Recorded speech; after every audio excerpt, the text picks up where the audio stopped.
আপনার বৈশিষ্ট্য হলো মানুষের ব্যর্থতা এবং সফলতা, সফলতা এবং ব্যর্থতা। এমন একটি সূরা শাফি রহমতুল্লাহি আলাইহি, ইমাম শাফি রহমতুল্লাহ বলেছেন, কেহ যদি সূরা আসরটা শুরু থেকে শেষ পর্যন্ত পড়ে এবং বোঝে সূরা অনুযায়ী জীবন যাপন করে, তার জন্য জান্নাত যাওয়া খুব সহজ হয়ে যাবে। চিৎকার করে বলে সুবহানাল্লাহ। যদিও বা দেখা যাচ্ছে সূরাটা ছোট সূরা, সূরাটা 3টে আয়াত, কিন্তু এর মধ্যে এত মজার মজার জিনিস আছে, এর মধ্যে এত মাখন জিনিস আছে, এর মধ্যে এত কলিজা আছে, এটা বুঝাইতে পারবো না। এই জন্য শাফি রহমতুল্লাহ আলাইহি বলেছেন, এই সূরাটা যদি কেহ নিজের শরীরের মধ্যে বাস্তবায়ন করে নেয়, তাহলে তার জন্য পরকালও শান্তি, সে দুনিয়ার মধ্যেও শান্তি, পরকালও শান্তি, আল্লাহ জান্নাত পৌঁছে দেবে। একটা সূরাও যদি সে আমল করে, চিৎকার করে বলেন সুবহানাল্লাহ। সেই সূরা তেলাওয়াত করেছি। আজকে পৃথিবীর মানুষ দুটা কাজের জন্য ব্যস্ত। কয়টা? কথা বলেন কয়টা? একটা সফলতা খোঁজে। কি খোঁজে? সফলতা, লাভ।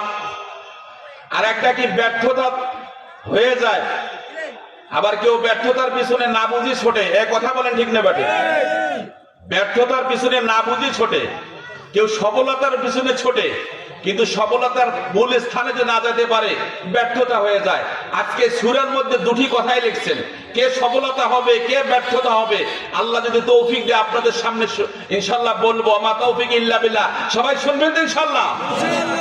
যে সফলতার জন্য আজকে আমরা দিনকে দিন কই না, রাতকে রাত কই না, সময়কে সময় কই না, চলছে গাড়ি। কথা বলেন ঠিক না বেঠিক? কে সফলতা অর্জন করবে, কে ব্যর্থতা হলো, এই সূরার মধ্যে সুন্দর করে দেওয়া আছে।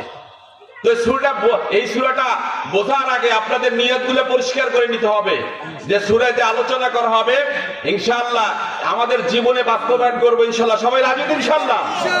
আল্লাহ আপনি কবুল করেন, আল্লাহুম্মা আমিন বলেন। হাসরের ময়দানের দিন এই আপনার এখানকার যে আপনার ইয়াটা, প্যান্ডেলটা, স্টেজটা, আজকের দিন যে আমি এটাই যদি হাসরের ময়দানের দিন আল্লাহ কবুল করে আমাদের হতে পারে, এরও ছিল আল্লাহ জান্নাত দিতে পারে। বলেন সুবহানাল্লাহ বলেন। এই জন্য ব্যর্থতা কারা, সফলতা কারা, এটি সূরার মধ্যে আছে। প্রথমে আসি, এই 71টা সূরার অক্ষরের মধ্যে প্রথম অক্ষরটা ওয়াল আসর। এই ওয়াটা আপনার বিশ্লেষণ তাফসীরকারক লিখেছেন, এই ওয়াটা কসমি ওয়া। কি ওয়া? কসমি ওয়া।